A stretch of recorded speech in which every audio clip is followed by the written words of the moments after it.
안녕하세요, 여러분. 잘 지냈어요? 올해도 어김없이 추석이 다가왔습니다. 그런데 2025년의 추석 연휴는 상당히 깁니다. 다른 공휴일도 연속으로 있어서 거의 10일 정도 되는데요. 이 정도면 한국에서는 꽤 긴 연휴 기간이라고 할 수 있어요. 그래서 아마도 추석 때 여행을 가는 사람들이 많지 않을까 생각합니다. 한국에는 추석이나 설날에 제사를 지내는 전통이 있다는 사실을 아마 대부분 알고 계실 텐데요. 정확히 제사가 무엇인지, 어떤 의미인지 이해하기 어려우셨을 거라고 생각합니다. 단순히 문화라고 보기엔 꽤 종교적으로 보이지만 이것이 한국의 종교 행사라고 말하진 않으니까요. 그래서 오늘은 한국인에게 조상이 어떤 의미가 있고 제사는 왜 지내는 것인지 이야기해 보려고 합니다. 한국 사람들에게 조상은 단순히 오래전에 돌아가신 어른들이 아닙니다. 조상은 지금도 후손의 삶에 영향을 미치는 영혼이라고 할 수 있어요. 그래서 명절이나 기일에 조상을 모시는 제사를 지내는데요. 그것이 오랫동안 이어져 오면서 하나의 전통 문화가 된 것입니다. 조상의 한자를 살펴보면 조는 근본, 시작이라는 뜻이고요. 상은 윗사람이라는 뜻이에요. 즉, 우리 가문의 근본이 되는 윗사람을 의미합니다. 하지만 단순한 과거의 인물이 아니라 지금도 우리와 연결된 영적인 존재인 것이죠. 이런 조상을 일종의 신으로 모시는 종교가 바로 무교입니다. 그리고 조상신과 보통의 사람들을 이어주는 사람을 우리는 무당이라고 해요. 무교를 종교로 인정하는지 않는지에 상관없이 한국인들은 조상을 영적인 존재로 받아들이는 것에 익숙한 편입니다. 왜냐하면 돌아가신 할머니, 할아버지께 소원을 빌거나 도와달라고 기도를 하기도 하거든요. 이렇게 한국 사람들은 조상이 후손에게 좋은 영향도 나쁜 영향도 줄 수 있다고 믿습니다. 그래서 조상을 잘 모시고 또 달래기 위해 했던 것이 바로 제사인 것이죠. 제사의 한자를 살펴보면 제는 제물을 바쳐 드린다는 뜻이고 사는 신에게 기도를 한다는 뜻이에요. 따라서 제사는 조상의 영혼을 집으로 모셔와서 음식을 대접하고 함께 나누며 복을 빌고 화를 막는 의례라고 할 수 있습니다. 이렇게 조상님께 제사를 잘 지내고 잘 모시면 조상님이 후손들에게 좋은 영향을 미친다고 생각했어요. 예를 들면 조상님이 우리 집안을 지켜주고 농사도 잘 되게 해주고 시험에 합격하거나 사업이 번창할 수 있게 도와준다고 믿었습니다. 또 반대로 제사를 소홀히 하거나 조상님을 제대로 모시지 않으면 집안에 다툼이 생기거나 일이 잘 안 풀릴 수 있다고 생각했어요. 심지어 조상님께 아주 심하게 잘 못했을 경우 대가 끊길 수도 있다고 믿었습니다. 즉, 후손이 이어지지 못할 수도 있다는 두려움이 있었던 것이죠. 이런 이유로 조상님들에게 제사를 지내는 것을 매우 중요하게 생각했습니다. 그것이 얼마나 오랫동안 이어져 왔는지 지금 제 할머니, 할아버지 세대분들은 제사를 지내는 것을 아직도 매우 중요하게 생각하십니다.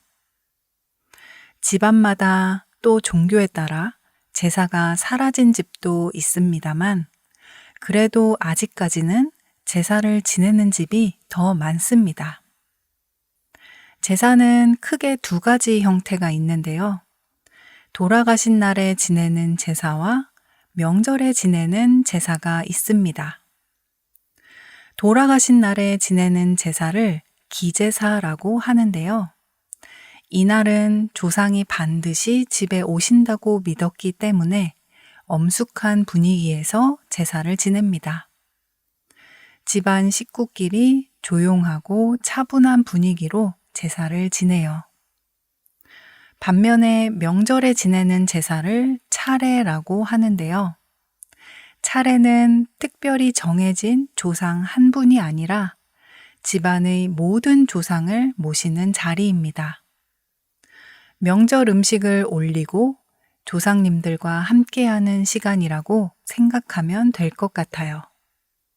그러면서 한 해의 풍요와 안녕을 기원하기도 했죠. 기제사가 개별 조상과의 만남이라면 차례는 집안 조상 전체와 함께하는 행사라고 할 수 있습니다.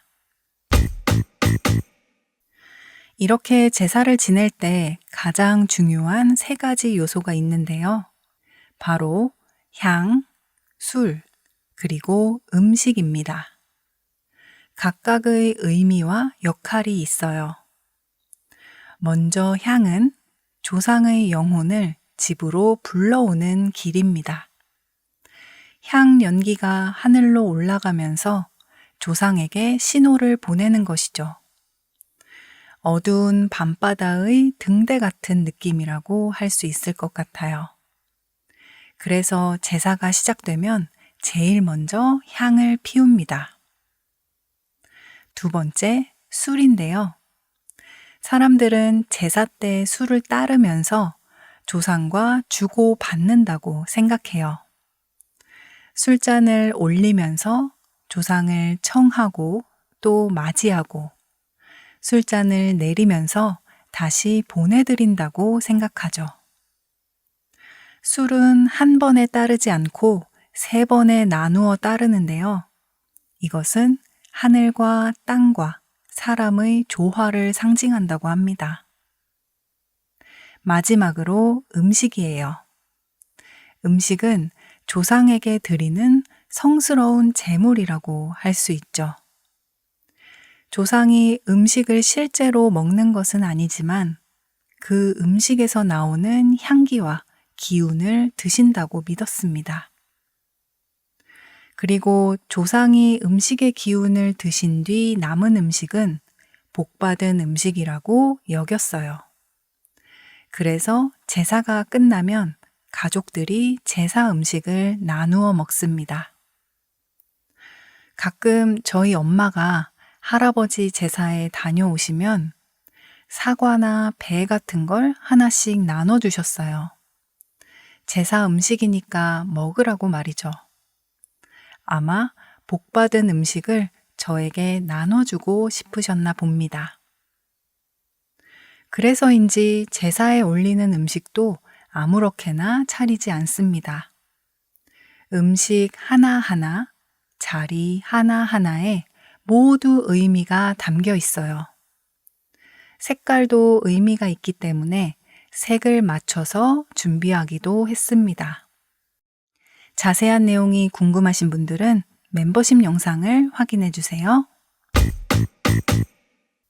한국에서 조상은 단순히 과거의 어른이 아니라 지금도 후손에게 영향을 주는 영혼으로 여겨집니다.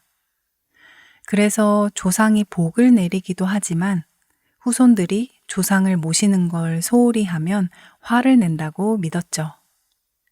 그렇기 때문에 제사를 통해 음식을 대접하고 복을 빌며 화를 막으려고 했던 것입니다.